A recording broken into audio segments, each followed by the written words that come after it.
What is the scariest story you know that is 100% true? Tough to pick just one, because there is true evil in humanity out there. Stuff like the Blood Eagle ritual is pretty awful. But in terms of really scary, probably stuff that just kind of happens on accident. Like the story of Kyle Plush. Just awful. He was in a minivan that has one of those back seats that you can push backward to lay flat in the trunk for extra storage space. He went to grab something in the trunk, leaning over the seat, and it tipped backward and pinned him, upside down, against the back of the car in a position such that he couldn't get himself out. He called the police twice. The second time he called and gave them a very clear description of the car. Plush called 911 again at around 3:35 p.m. Police said this time he provided a description of the vehicle as he desperately pleaded for help, but couldn't hear the dispatcher. ISARC said the information didn't get relayed to officers at the scene. This is not a joke. The teen said over 911. I'm almost dead.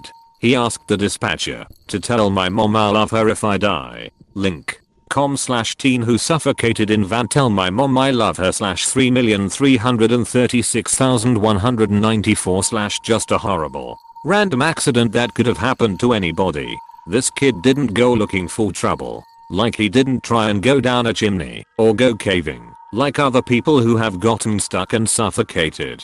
He was just reaching for something in his trunk, got pinned, and then was not found in time. Nightmarish for the kid and his family. In the late 1950s, the Soviet Union spearheaded a campaign to convince the World Health Organization that smallpox could be eradicated.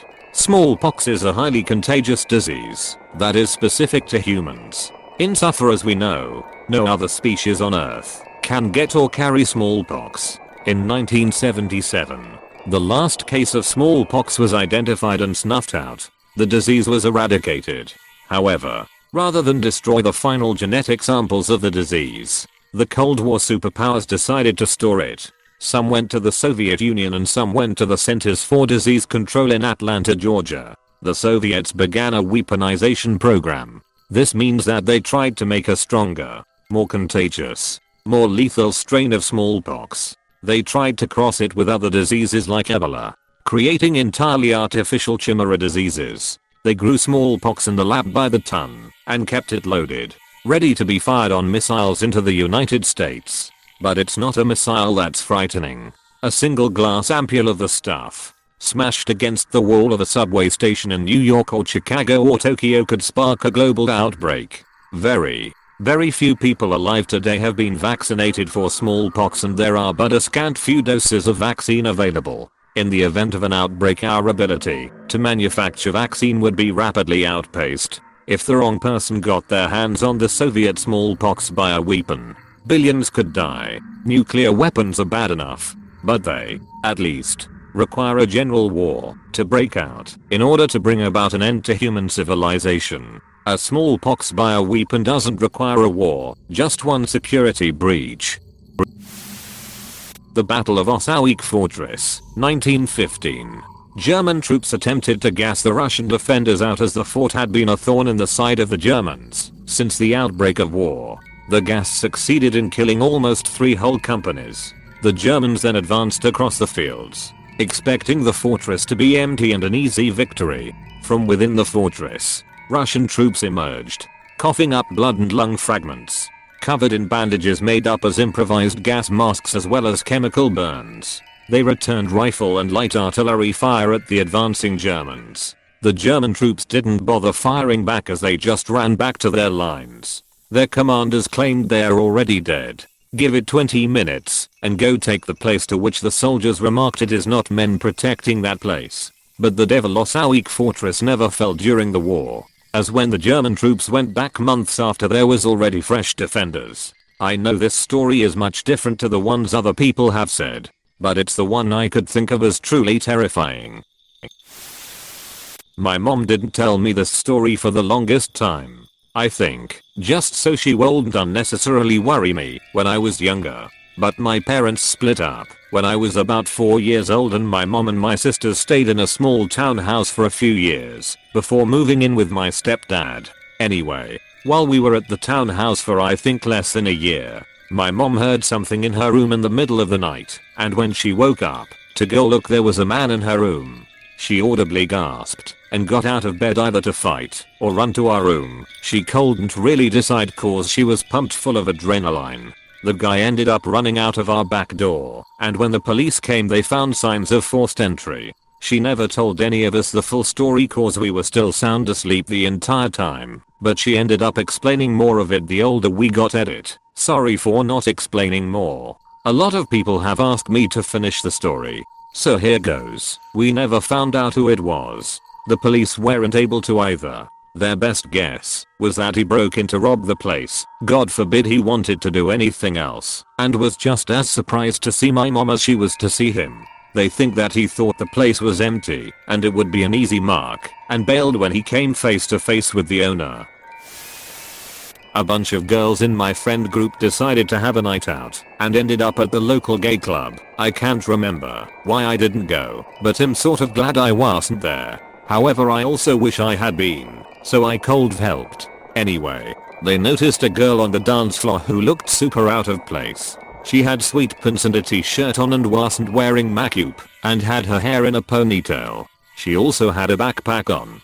Basically, the exact opposite of typical club attire, and not at all what someone would usually wear to this place. They said that she seemed very dazed as well, and more importantly, there was a very large man grabbing her and grinding on her, and she was just kind of standing there letting it happen. One of my friends tried approaching her to ask if she was alright, but the guy spoke for her and insisted that he was her boyfriend and that she'd just had too much to drink, but that she was okay. Everyone was suspicious, but at that point there wasn't much else they could do, so they just kept an eye on the two of them. Eventually the guy left the dance floor to go to the bar, and my friend was able to talk to this girl again. She said that she was extremely out of it and that it seemed more likely that she had been drugged rather than just drunk. The girl managed to convey that she didn't know the man she was with and wanted to leave. So my friend grabbed her and made for the exit. But not before this guy came back. He immediately flipped out, got right in my friend's face, and started screaming at her. It escalated to the point that he eventually swung at my friend, who just barely dodged the punch. Thankfully, someone else had went and found a security guard, and they were able to prevent this guy from hurting anyone, meaning that my friends and the girl were all able to leave safely. She was still super messed up when they left, so nobody could get the full story out of her, but she did say that the guy had been following her around town all day. The really scary part is that the bar staff couldn't technically do anything other than throw this guy out after my friends had left. One of them called the cops and gave them a description of the guy, but they said they couldn't really do much other than be on the lookout for him. So chances are that he's still out there somewhere and may do this again. This happened about 9 years ago, and isn't as interesting or dark as most of the comments on here.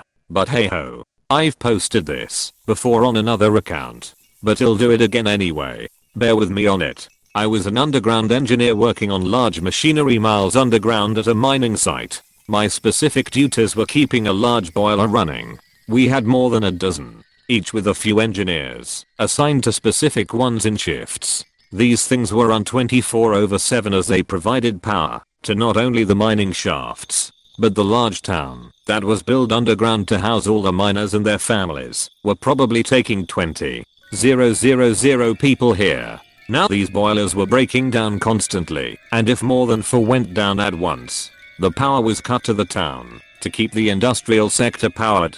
If the industrial sector ran out of power, the air pumps would go down, resulting in death. So yeah, I can still remember working on these giant 30-foot tall boiler stacks and the specific parts that would be fashioned routinely to make shift repairs to keep them up. Nobody had been to the surface in decades due to pestilence and other assorted danger. This was a full self-contained city. We had politicians, service workers, weavers, cooks, everything. Everybody worked. My wife worked at the school where our 3 children were currently enrolled. In 3 years, Robert would be 16, in which case he would leave school and begin working. The other 2 were quite a bit younger. I can still remember almost every street, house and building in the city down to the smallest detail. I have memories of hundreds of people, faces, names and personalities. I can picture how our small house was decorated and all the bits and bobs we had in it. I can see the children's teddies, blankets and beds. Anyway, I was mid-30s at the time, so I had built up a life of experiences with these people. Suddenly, I wake up. Now I have that in quotations, because I was already awake. I'm disorientated.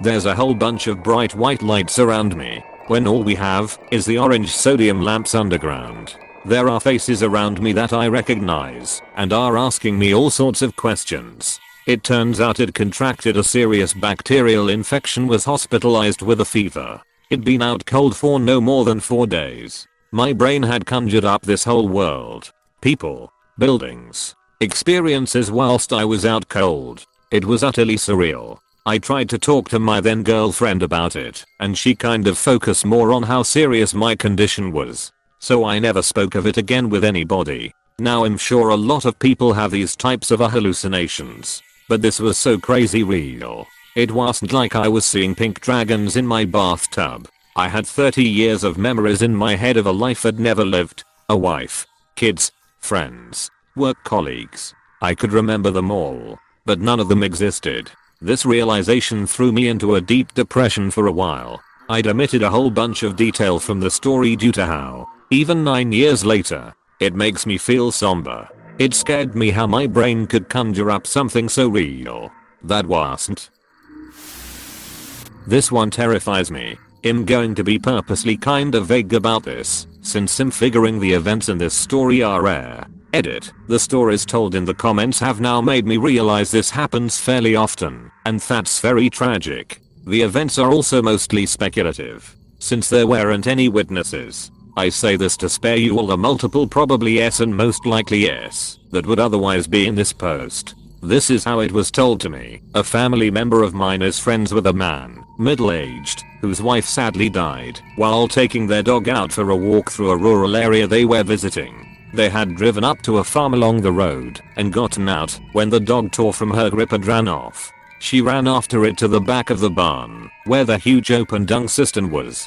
The farmer wasn't home, so when he came back later in the day, he found her car and thought it weird that a strange car had just been left there, doors open, with no people noticeably nearby. He went around searching for his unexpected visitors and eventually found them. What he found was something I had never even imagined before hearing of this. The dog had fallen into the cistern of deep, liquid waste from the farm animals. The edges on the cistern were way too high up to reach from liquid surface level, and the woman must have panicked because she had jumped in after the dog to save it, and that's where her life slowly and brutally came to an end. The fumes that accumulate from that much dung are very toxic. The woman, after being unable to get back out, had lost consciousness and drowned, along with her dog, in a pool of cow shit. I can't imagine a worse way to die. I think about it now and then and hope that no one will ever die like that again. Poor souls.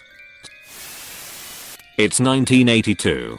Tampa. I receive an anonymous letter containing a sheet of Donald Duck blotter. I find out later it was from a friend. Me, my sister, and our best friend decide to drop a hit each and call it a sleepover. They are still in high school. I'm in my first year of college. We spend hours drawing and listening to music in my sister's bedroom until we are finally tired enough to sleep.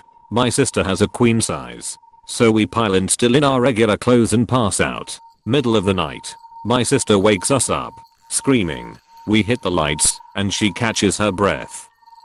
She'd had a nightmare in which her boyfriend, Steve, was in the doorway to her bedroom, naked, telling her not to worry and everything was okay. Didn't sound that scary to me, but she was so upset we all ended up not going back to sleep.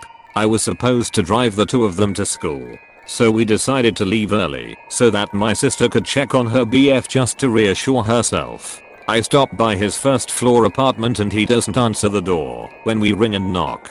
Manager is out. Finally, and I deeply regret this. Our friend and I hold my sister up to his living room window so she can see if he's sleeping on the couch or whatever. After her eyes adjust to the darker interior, she starts screaming. She tells us he's naked and halfway out of the closet on the floor. We bang on doors until we find a tenant who lets us use their phone to call the police. Cops come and tape off his apartment and get statements from us. All we learn from them is that he was bound up with belts and rope, some of which was attached to a bar in the coat closet. So, we went to the beach instead of school that day. Probably one of the weirder days of my life. My sister still thinks he was murdered. Pretty sure it's still a cold case. I've since formed the theory that he was practicing erotic asphyxia.